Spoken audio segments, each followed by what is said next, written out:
Welcome back to some more Himatsubushi. So where we last left off, we read off a lot of decent amount of tips. So according to what happened, we are currently in Hinamizawa. Let's move on to chapter 2, because why not? Oh, so we started off in the hotel apparently. Waking up in a cheap hotel in the city was by no means pleasant. Why does the hotel looks good looking yet is fucking cheap as hell? I remembered even during the long camping trips we had during grade school, I wanted to get home quickly, counting out the days left on my fingers. Waking up this morning, I was somehow reminded of that. Was it a need to be with my wife when she gave birth a particular type of homesickness? As a protective member of society, as a public servant bound to fulfill his duties, it was pathetic indeed. Those negative emotions faded as I downed my breakfast, which was surprisingly not half bad. The meeting with the informant that Oishi had provided would be tonight. Until then, I couldn't just be lazing around. The Onikafuchi Defense Alliance was protesting the dam's construction in various ways. Included in this was a strategy for improving public relations, which could be categorized into two major forms, combative and peaceful. In regards to the former, as an attempt to keep law enforcement in check, they appealed to the public's sympathy by highlighting the repressive and inhumane tactics of the police and the brutality of the riot squads. The latter, peaceful routes stressed how precious the natural surroundings of Hinamizawa was, seeking people who would oppose the dam on environmental grounds. As a part of that, the village of Hinamizawa had invited celebrated zoologists and botanists, as well as environmental groups, to advertise the nature surrounding the town. According to the news, in recent years there had been a group calling itself Hinamizawa Nature Watching setting up free sightseeing tours. I would have liked to have taken advantage of the opportunity, but when I called the village administrative offices, they responded that it was too late to put in an application for the tour, and they were still undecided as to when they'd be doing another one. I see. So there's no applications for next time. Too bad. Are you a member of an environmental group? Or maybe somebody from a magazine? No, just here privately. Privately? Then you're a tourist? Something like that. It's my hobby to take pictures that display how beautiful nature can be. I read in a magazine that there are some precious nature reserves here, so I was looking forward to it. I knew there was an article that had something like that written in it, but I hadn't actually read it. Was it this ad-libbed lie not going to work? However, contrary to my expectations, the person I was speaking to laughed happily. Well, then come. The village is a little busy right now, but you're totally welcome here. Well, in that case, I'll graciously accept the offer. Thank you. How are you getting around? Car? If that's the case, could I ask you for your license plate number? No, there's no ulterior motive behind that. What? That was probably related to the checkpoints they'd set up on the way to the village. If I didn't give them my license plate number, I'd most likely be hindered in various ways. I thought about using the car I had borrowed from the prefecture, but I was lost on whether it was okay to tell them that plate number. If the ODA was behind this incident, there was no guarantee that they wouldn't be able to find out who I was. I had to play it safe, so I elected to refrain from using the car. No, actually, I'm not using a car. If there's a bus or something, I prefer that. We do have a bus, actually. The route is going to be discontinued soon, though. You can take that. It departs from Okonomiya Station. Thank you very much. I'll look out for it. When will you be coming? Is it your first time in Hinamizawa? If it is, you must be unsure about a lot of things. If you let me know, I can have somebody show you around. Oh no, I couldn't ask that much of you. Well, don't worry about it. That's just a bit of PR we do, to protect nature around the village. Judging by what I saw at the checkpoint, the villagers were at the very least wary of outsiders. That's why in order to move in and out of the village freely, I had to travel with somebody like Oishi or side with the damn protests. Having an interest in the natural environment surrounding the village tied into the peaceful type of PR that the village was using. I was a bit against having a watchdog attached to me, but that might actually work out in my favor. The entire village was fired up about the dam protest, so I might be lucky enough to hear some especially candid opinions from the residents. Given that, there was no real reason for me to refuse their offer. Is it really alright? If so, that'll really help. After that, I was shown the bus schedule and directed to which bus I should get on. Somebody would come and meet me at the bus stop in the village. After showing me around a spot I'd taken interest in, there was no doubt they'd bring me to somewhere like an anti-dam information century. Then, over a cup of tea, they'd try and indoctrinate me into accepting their principles and beliefs. Well, that was their aim. There'd be a lot of freebies involved. The world is about give and take, after all. I couldn't be going in a suit. I pulled some plain clothes out of my travel case and changed into something more casual. After that, after calming down by watching some local television, I left the hotel and set out for Okonomiya Station. The bus route that I was told would soon be discontinued certainly didn't look that way. There was more than enough trips on the schedule, and the number of passengers was by no means sparse. It was the main link to Okonomiya, the only town in the area. The types of passengers that stood up were older folk who didn't look like they could drive and housewives who didn't seem like they had a license. If the area was submerged at the bottom of the lake, it wouldn't matter if there was a bus route. That's why it was going to be discontinued in an unnatural scheme of things. I could catch a glimpse of the government's intent in cutting off their means of transportation to bully the village into emptying out sooner. It makes sense. According to the documents, talks between the Ministry of Construction and the locals broke down quite early. The government decided from the start to take an aggressive stance on the matter. It was like the fairy tale with the north wind and the sun trying to get the traveler to remove his cloak. Even their bullying had meaning to it. The reason why the Onikufuji Defense Alliance resisted so violently was because the government was doing unseemly things like that. I was somebody who lived in Tokyo, so for a village or two out in the boonies like this to be submerged didn't seem like a big deal. But I guess for somebody actually living here, it would be a vitally huge problem. This route will be discontinued on the XX of something. Thank you for your patronage up to this point. We look forward to your continued patronage on our other lines. Something transportation.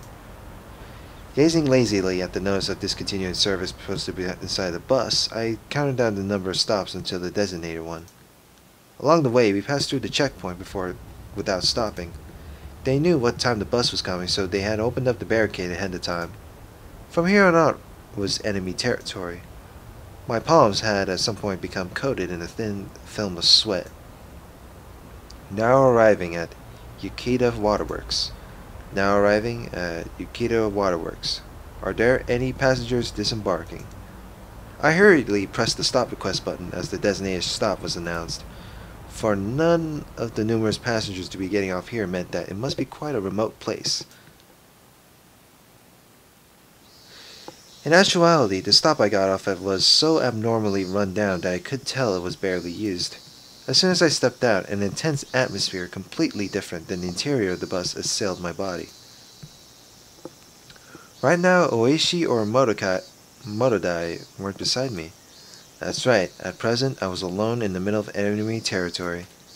My adversaries probably thought I was just an ordinary tourist, but there was nothing more than a ruse.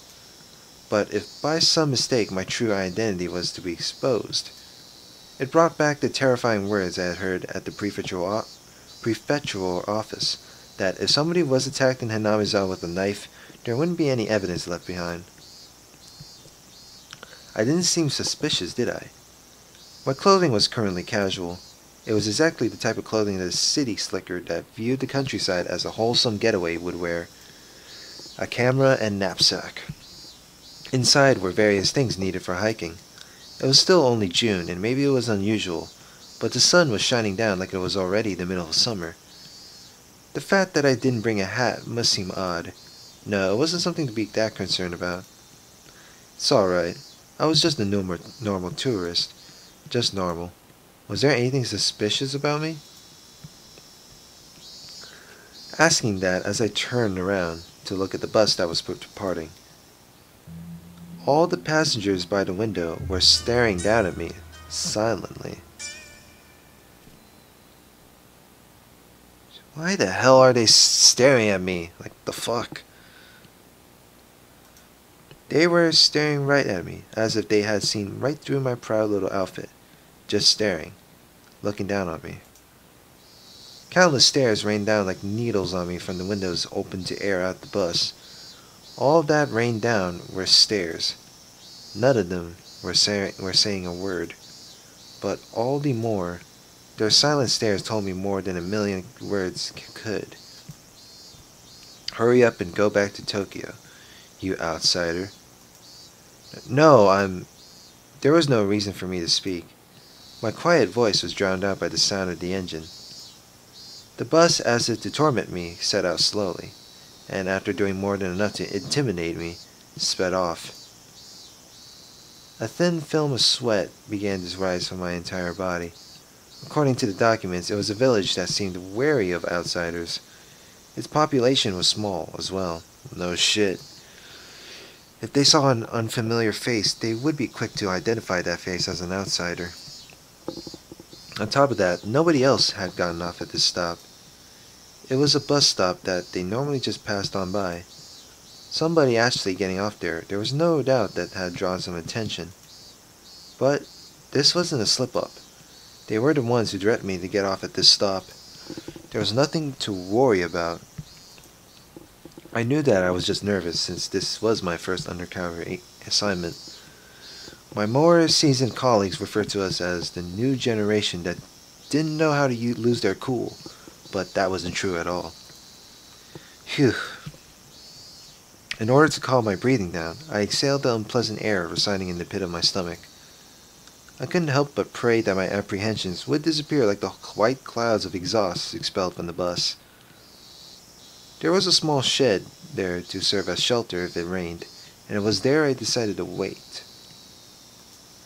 Inside the shed, one wall was plastered with posters advertising the damn opposition efforts.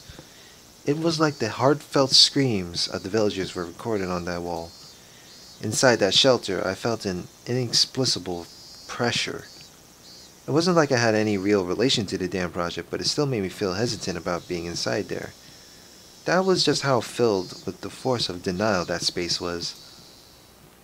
And inside that uneasy space was a girl. Inside that shed, covered in words written in broad brushstrokes berating the policies regarding the dam and calling for action, there was a girl. Oh god, my fucking ear itches. Calling for action, there was a girl sitting there with a drowsy gaze as if half asleep. The two images clashed so much that I could only stand there dumbfounded for a moment, trapped in such a surreal environment. If I stepped inside, who knew what kind of oafish noises I could accidentally make. I couldn't be disturbing this girl's slumber like that. Having thought this, I gave up on entering the shed. It was just a sleeping kid, so why was I so worked up about it? Finally, I realized this girl, to us as a married couple, was the very image of our ideal child. Even after numerous examinations at the hospital, we didn't know for sure what our child's gender was. Whether we could tell if they were a boy or a girl was, in the end, dependent on whether or not we could get an image of their genitalia. There was, of course, no guarantee that it was a girl, but with things the way they were, the possibility was high. Even so, Yuki had been saying that the chances that it was a boy or a girl were even. But in my heart, I had already decided that our coming child was a girl. Since the day I decided that until now, it was so fun to imagine how our child would grow up that I couldn't help myself. Amongst those numerous imagined forms, the one that I thought to be the most ideal had materialized right in front of me. Of course, a little of it was due to their circumstances. In my ideal image, her hair would be on the short side. The girl in front of me, though, had long hair. It was almost as if somebody had taken my ideal and made some small adjustments. It certainly wasn't something unpleasant. Even so, I felt like I was sullying her just by looking at her like that. She had an immaculate, no, a divine air about her. Huh. What? That girl with an angelic smile, with a with a yawn wide enough you could see her molars, woke up all of a sudden. I didn't mean to peep, but locking eyes with a girl who had just woken up like this somehow made me feel like I was playing a prank on her. I wasn't doing anything shady, but I became flustered. The girl spoke. No, cried out. Oh, look! It's Rika! Good old Rika from the previous chapters. Meep. Meep? Like that character on the show with the puppets? With the orange hair? Is it the Muppets show or just... I don't even know what puppet show he's talking about. I thought it was just one of those greetings kids do. So in order to prove I wasn't a suspicious person, I responded in kind. Meep. Meep? Meep. The girl stared at me dubiously with a doll-like expression, cute but cold and hard to read. Well, I wouldn't be surprised. There was, after all, an unfamiliar man right in front of her when she woke up, who responded with meep when she said the same. Suspicious. She definitely thought I was suspicious. Meep. Meep. No words coming from her. We were both at a loss for words. No, the only one lost was me. The girl in front of me, as if inquiring about my motives, stared at me intently. In this silence, I felt like I was the one who had to say something first. Damn it, this girl was way better at interrogating somebody than Oishi. I'm not anybody suspicious. I'm... Nipah! Oh my god, you and your Nipah. Nipah? Nipah! What is this? What I could have only described as a cold expression suddenly blossomed into a smile, one that soon infected me. You might be familiar with the term angelic smile to me. It was like that phrase was created just to describe the smile she gave me. The girl smiling was saying, Nipah probably wanted me to return the favor in kind. That's right, this was a kid's form of communication. Having the other person emulate what you just did was a rudimentary form of mutual understanding. Nipah. Nipah. It was a beautiful afternoon in the early summer. What was I doing? Nipah. Nipah. Well, whatever. This was interesting in its own way. Why are we doing this? Like the hell? Interesting in its own way. Filter. Let me look at this shit.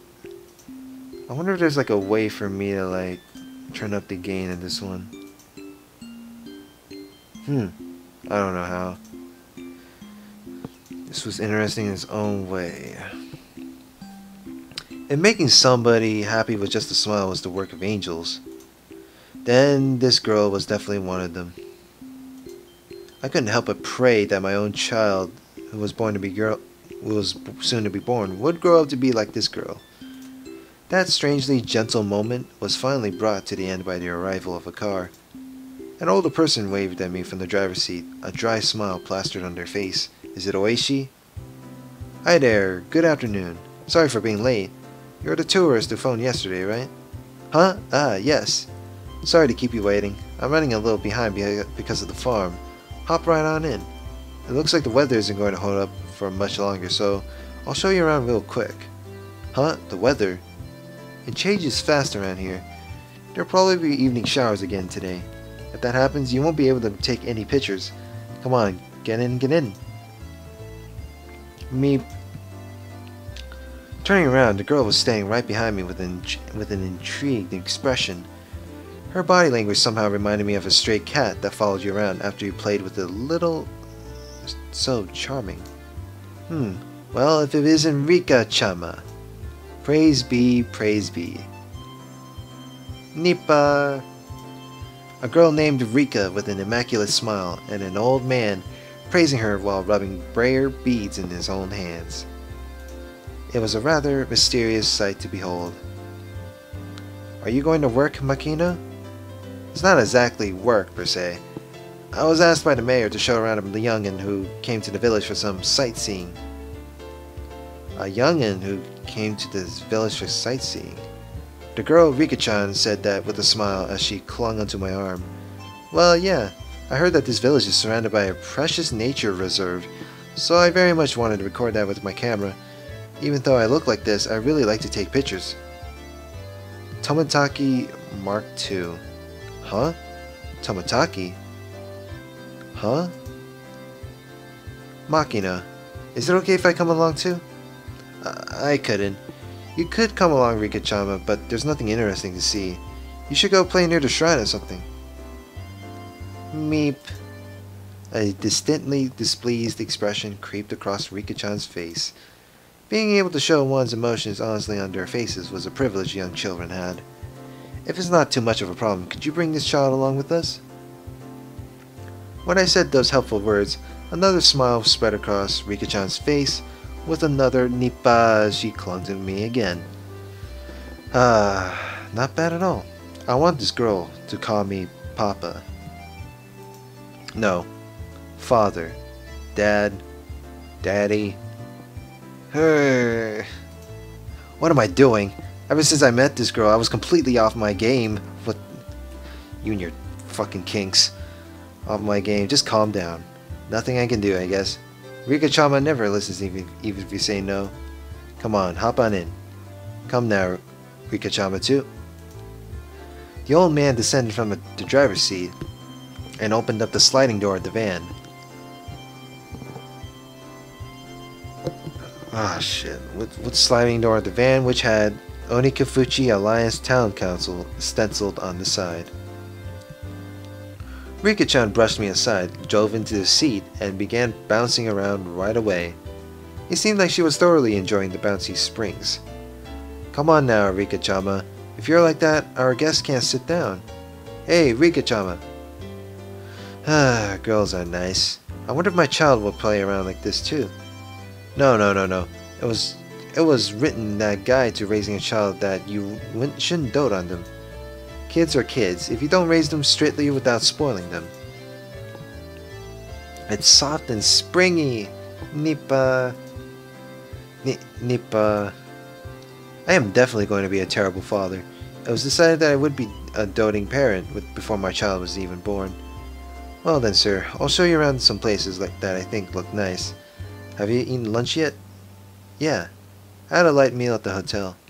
Is that so? Well then, let's get going. We're setting off on a tour of Hinamizawa. Yay! Is it alright if I call you Rika-chan? Sure. My name is Rika Farood. I can already do addition in the tens digit.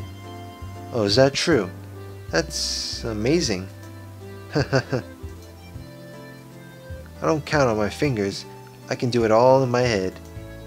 The way she insisted upon that was just too cute. At some point, the nervousness I had about being alone in enemy territory had evaporated like it was never there at all. I had to be at least a little thankful that I met this girl. Well then, let's get going. It's time for Hinamizawa nature watching. The old man stepped on the gas with a great deal of gusto.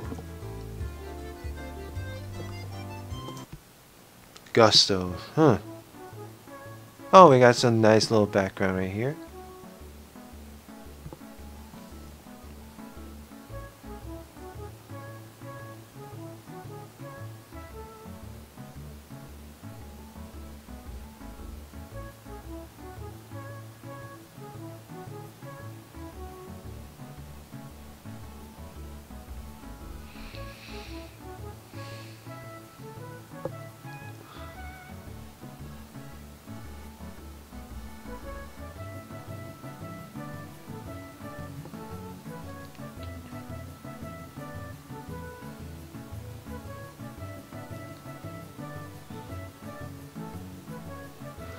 Half of the backgrounds I either see it or half of the backgrounds I just never saw it. Oh, even have this one.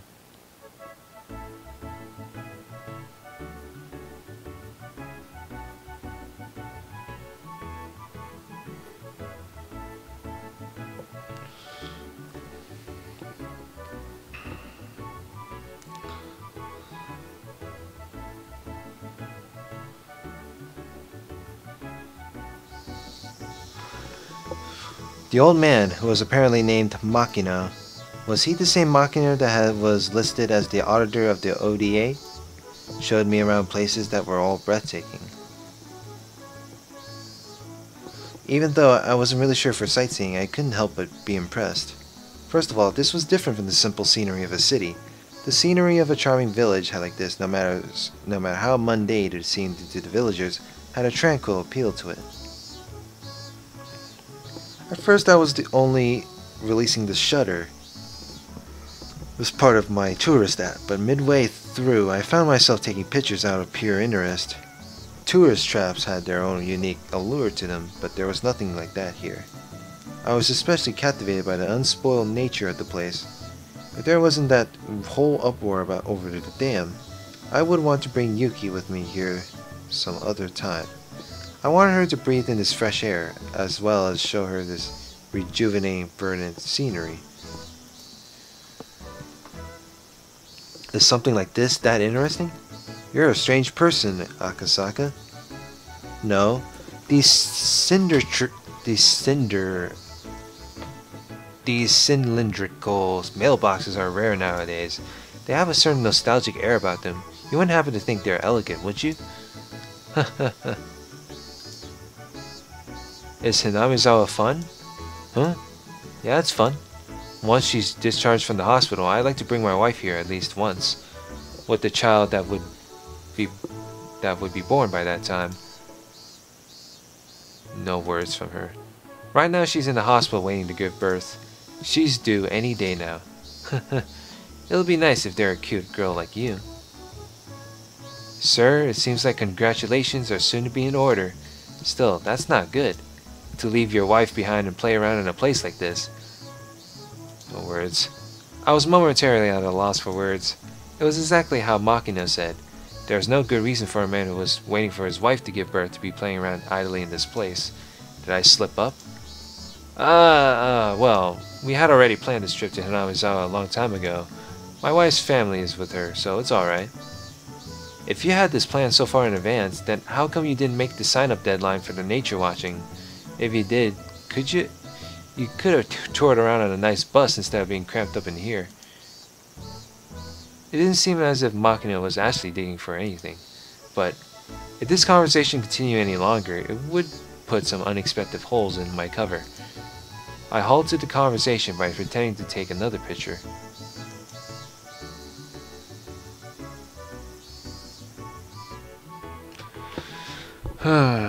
Well then, for our last stop, I'll take you to the place with the best view.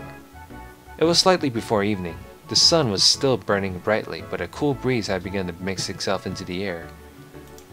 It seemed my exploration of Hinamizawa with Rika-chan was just about done. The place with the best view. Well, Rika-chan, where else could it be but the view from around the shrine? Hearing that, Rika-chan smiled even more. Well then, I'll introduce you to my home, Akasaka. Huh? By Rika-chan's home you mean, huh? The shrine. Furude Shrine. There's an observation platform. You can see some real pretty scenery. Furude Shrine. The girl who called Furude Shrine her home, Rika. If I remembered correctly, her full name was Rika Furude. And Furude was, that's right, one of the three families. Even if the Sonozaki is said to hold all the actual power, it was still one of the old houses that held some authority. No, more important than that right now was Furude Shrine. If I remembered correctly, Oishi had told me. Within the grounds of the Furude Shrine, there were the offices of the ODA. And since the land around Furude Shrine were private property, the police couldn't set a foot there heedlessly.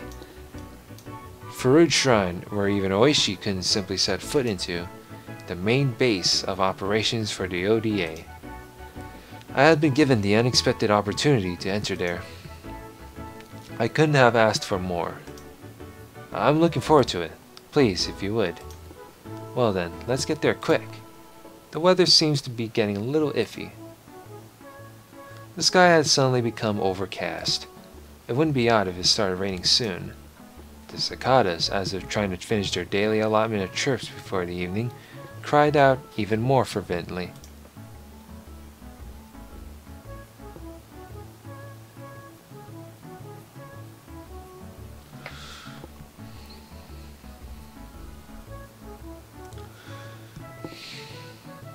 Well, the music just cut off. Well, that was a long one. So I'm going to end this here for now. So next part, let's see what is up at the Farood Shrine. So, like, comment, and subscribe, and see you guys later. Have a good one.